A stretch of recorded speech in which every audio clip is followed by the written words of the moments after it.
Bayangkan seorang bek kiri yang berlari layaknya pelari cepat, bertinggi badan hanya 1,68 meter, namun mampu melepaskan tembakan yang membuat kiper kelas dunia sekalipun terpaku tak berkutik.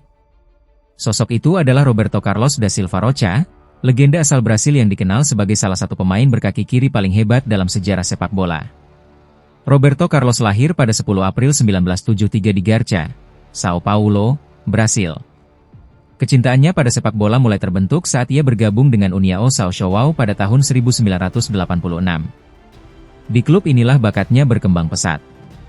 Pada usia 19 tahun, ia telah mencuri perhatian di Brasil dan kemudian bergabung dengan Palmeiras. Di sana, ia memenangkan 2 gelar Liga Brasil dan membangun reputasi sebagai bek kiri dengan gaya permainan yang sangat ofensif. Pada tahun 1995, Roberto Carlos mencoba peruntungannya di Eropa bersama Inter Milan. Namun, hanya 1 musim berselang, sebuah keputusan besar mengubah jalan hidupnya. Ia pindah ke Real Madrid pada tahun 1996. Di Madrid, potensinya benar-benar berkembang maksimal. Selama 11 musim, Roberto Carlos menguasai sisi kiri lapangan di Santiago Bernabéu. Kecepatannya luar biasa. Real Madrid mencatat bahwa ia mampu berlari sejauh 100 meter dalam waktu 10,9 detik. Namun, senjata yang paling mematikan adalah kaki kirinya. Tembakannya konon mencapai kecepatan sekitar 140 km per jam. Ia bukan sekadar bek sayap yang bertahan, ia turut membantu serangan, mengirimkan umpan silang, mencetak gol, dan menjadi ancaman nyata melalui situasi bola mati. Momen yang mengukuhkan ketenarannya di kancah dunia terjadi pada tahun 1997.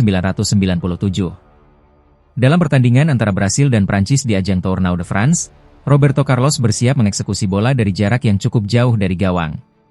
Tembakannya melengkung begitu dramatis, bola tampak seolah-olah akan keluar lapangan sebelum tiba-tiba berbelok tajam menuju gawang.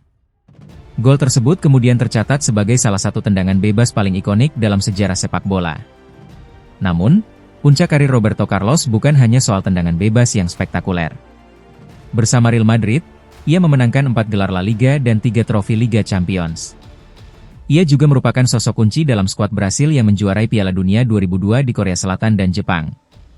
Dalam turnamen tersebut, Brasil mengalahkan Jerman 2-0 di partai final berkat 2 gol dari Ronaldo. Roberto Carlos sendiri merupakan salah satu pemain kunci dalam perjalanan Brasil meraih gelar juara Piala Dunia kelima mereka. Ia mewakili Brasil di 3 edisi Piala Dunia dan mencatatkan lebih dari 120 penampilan internasional, serta memenangkan Copa America dan Piala Konfederasi. Di level klub, namanya begitu identik dengan Real Madrid. Ia mencatatkan 527 penampilan resmi dan mencetak 68 gol untuk klub tersebut antara tahun 1996 dan 2007. Setelah meninggalkan Madrid pada tahun 2007, Roberto Carlos melanjutkan karirnya dengan bermain untuk Fenerbahce, Corinthians, Anzi Mahachkala, dan sempat kembali beraksi bersama Delhi Dynamos di India. Ia akhirnya mengakhiri karir bermainnya setelah perjalanan panjang yang menjadikannya salah satu bek kiri paling berpengaruh sepanjang masa. Lantas, di mana Roberto Carlos sekarang? Pada tahun 2026, Roberto Carlos masih aktif di dunia sepak bola sebagai duta Real Madrid dan Real Madrid Foundation. Ia terlibat dalam berbagai kegiatan klub serta program pengembangan sepak bola usia muda di berbagai negara. Sebagai contoh, pada bulan Maret 2026, ia menghadiri program pendidikan sepak bola Real Madrid Foundation di Meksiko, dan pada bulan Agustus 2026, ia hadir sebagai duta klub dalam sebuah acara bersama para pendukung Real Madrid di Budapest. Dari seorang anak laki-laki asal Brasil yang mengejar mimpi di lapangan kecil, Roberto Carlos tumbuh menjadi juara dunia, legenda Real Madrid, dan simbol bagi kaki kiri yang paling ditakuti dalam dunia sepak bola. Mungkin tidak ada tolok ukur resmi untuk membuktikan bahwa ia benar-benar pemilik kaki kiri terkuat di dunia. Namun satu hal yang sulit dibantah, ketika Roberto Carlos berdiri di belakang bola dan bersiap melakukan ancang-ancang, seluruh dunia sepak bola tahu bahwa sesuatu yang luar biasa akan segera terjadi.